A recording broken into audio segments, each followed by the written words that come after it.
Good evening. You're now with me, Lorenzo Isaac, for TVS Nightline. Here are the headlines for tonight. Sarawak boosts global port ties as Bintulu Port signs strategic deal with Abu Dhabi Port Group. Malaysia imposes anti-dumping duties on pet imports from China, Indonesia over unfair trade practices.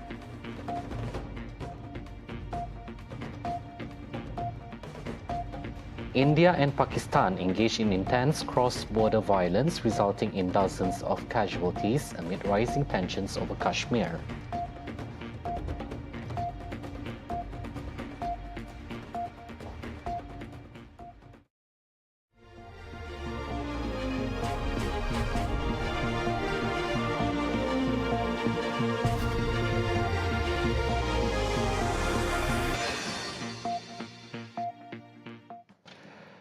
Sarawak Premier Datuk Paninggi Tan Sri Abang Jari Tun Openg today witnessed the signing of a strategic cooperation agreement between Bintulu Port Holdings Berhad and Abu Dhabi Ports Group. The agreement aims to strengthen long-term ties in port infrastructure, maritime logistics and related services with a focus on Bintulu Port and potential expansion into joint interest regions. The memorandum was sealed through an official document exchange between BPHB Group CEO Ruslan Abdul Ghani and Abu Dhabi Ports Group Regional CEO Ahmed Al Mutawa. Also present at the signing ceremony were Deputy Premier of Sarawak, Dato' Amar Douglas Ukahambas, Transport Minister Dato' Sri Lee Kim Shin, State Secretary Dato' Amar Muhammad Abu Bakar Marzuki, and Tanjung Datu Assemblyman Azizul Anwar Adenan, who also chairs the Kuching Port Authority. The MOU marks a significant step in positioning Bintulu as a strategic maritime hub in the region, according to the statement.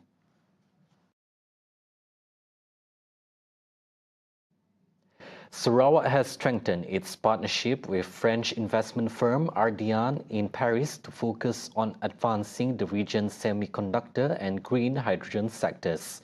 The meeting, led by Deputy Premier Dato' Amar Awang Tengah Haliasan, explored initiatives to enhance Sarawak's digital economy, including the establishment of a new semiconductor ecosystem and green hydrogen energy projects.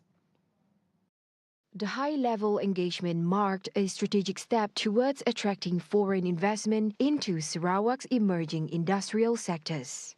Awang Tengah noted Ardian's global reach and financial expertise position it as a key partner in developing Sarawak's high-value economy. The discussion included plans to leverage Paris as a launchpad for industrial collaborations, particularly in next-generation semiconductor infrastructure and sustainable energy production. Both sides agreed to pursue further technical discussions, with a formal agreement expected in the coming months. At the same time, Sarawak is exploring collaboration with French software and engineering multinational Dassault Systèmes to advance its high-tech manufacturing, digital innovation, and smart city development initiatives. Dassault Systèmes introduced its 3D experience platform, which provides integrated solutions for 3D design, simulation, product lifecycle management, and urban planning. The engagement highlighted possibilities for Industry 4.0 adoption, aerospace development, infrastructure digitalization, and the training of tech talent through centers of excellence. Awang Tengah expressed admiration for Dassault's global leadership in advanced digital technologies, noting alignment with Sarawak's strategic goals. Both parties agreed to initiate follow-up technical discussions, including a proposed visit by Dassault Systèmes representatives to Sarawak. The Sarawak government continues to strengthen its education autonomy by using the Intergovernmental Committee IGC report as the basis for the implementation of rights under the Malaysia Agreement 1963.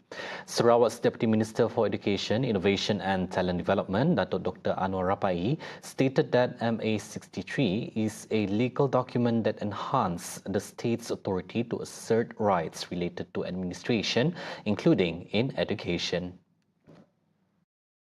MA 63 is based on IGC report. So that document now is in fact is law.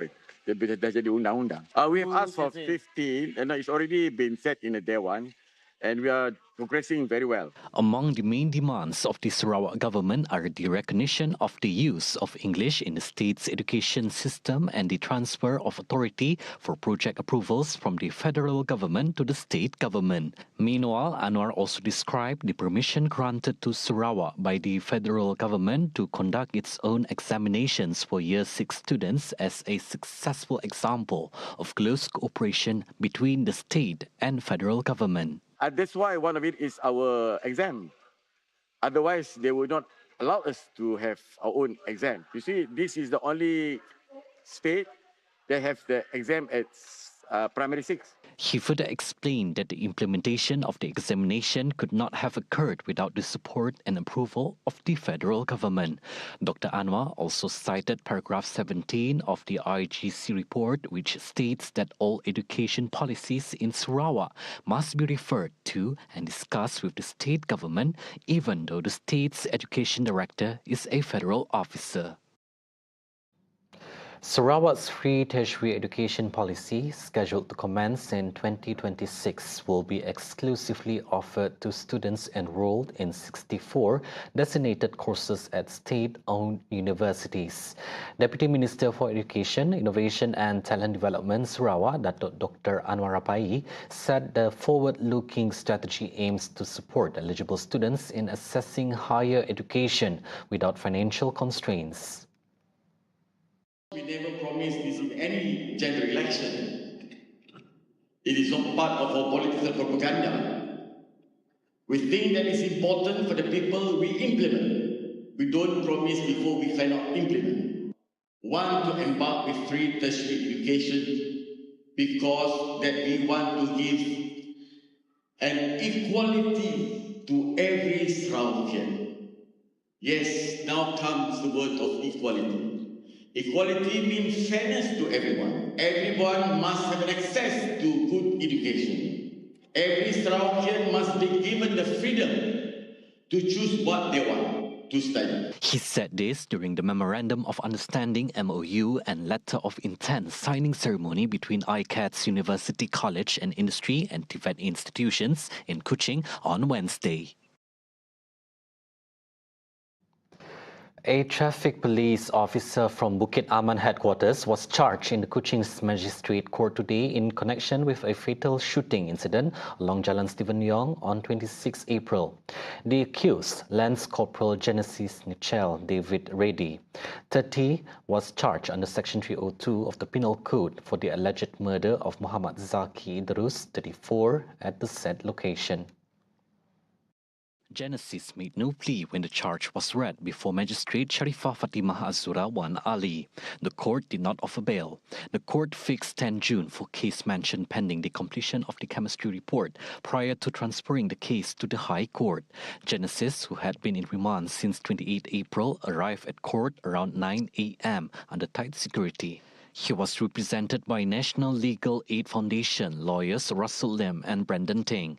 The incident, which occurred at around 5:30 a.m. on 26 April, resulted in the victim being found dead with 2 gunshot wounds to the head and right arm. He was believed to be a passenger in a Perodua Myvi. The case only came to light after 2 of the victim's friends brought the body to the Batukawa police station to file a report.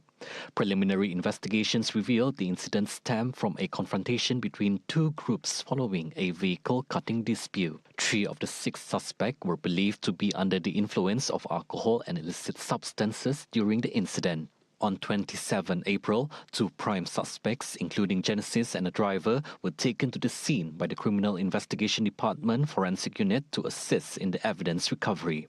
The 25-minute operation covered an area of approximately 100 meters from the shooting location.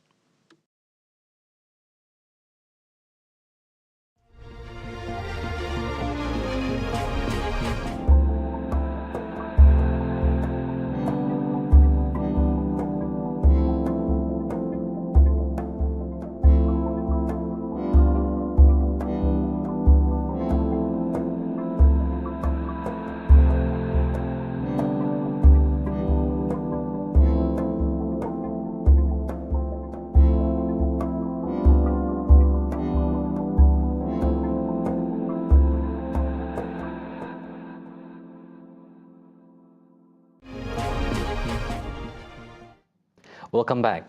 Malaysia has imposed anti-dumping duties on imported polyethylene terephthalate (PET) products ranging from 2.29 to 11.74% for China and 37.44% for Indonesia, effective Wednesday. The Ministry of Investment, Trade and Industry (MITI) said the decision followed the final determination of an investigation into alleged unfair trade practices. The anti-dumping investigation, initiated on 9 August 2024, was conducted under the Countervailing and Anti-Dumping Duties Act 1993 and related regulations. The ministry found that the subject merchandise was being imported into Malaysia at prices lower than those in their respective domestic markets, causing material injury to the local PET industry producing similar products. According to MITI, interested parties such as domestic producers, importers, foreign producers or exporters, and relevant associations may obtain a non-confidential version of the final determination report by submitting a written request to the ministry. MITI also stated that the move reflects the country's commitment to protecting its domestic industry from unfair competition.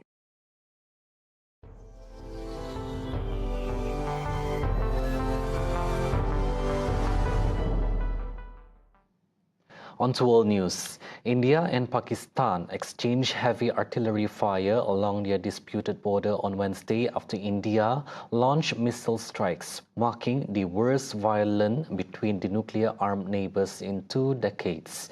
According to local authority, at least 38 people were killed, with Pakistan reporting 26 civilian deaths from Indian strikes and fire, while India said 12 were killed by Pakistani shelling. The conflict followed an attack in Kashmir 2 weeks prior, which India blamed on Pakistan-backed militants. The two countries have fought multiple wars over the region since their separation in 1947. The violence surpassed India's 2019 missile strikes, which targeted militants after suicide bombing killed 40 Indian soldiers. India claimed to have destroyed 9 terrorist camps, while Pakistan's defense minister accused India's prime minister of using the strikes to boost domestic popularity, warning of retaliation. Pakistan also reported damage to a hydropower plant in Kashmir, with tensions rising over India's threats to cut water supplies. See the world closer with TVS as we bring you the latest news updates both locally and internationally. For more headlines anytime, anywhere, just head on to our official website at tvsarawak.my or follow us on our social media platforms at TV Sarawak. Those were the updates on TVS Nightline. I'm Lorenzo Isaac. Thank you for watching and have a good night.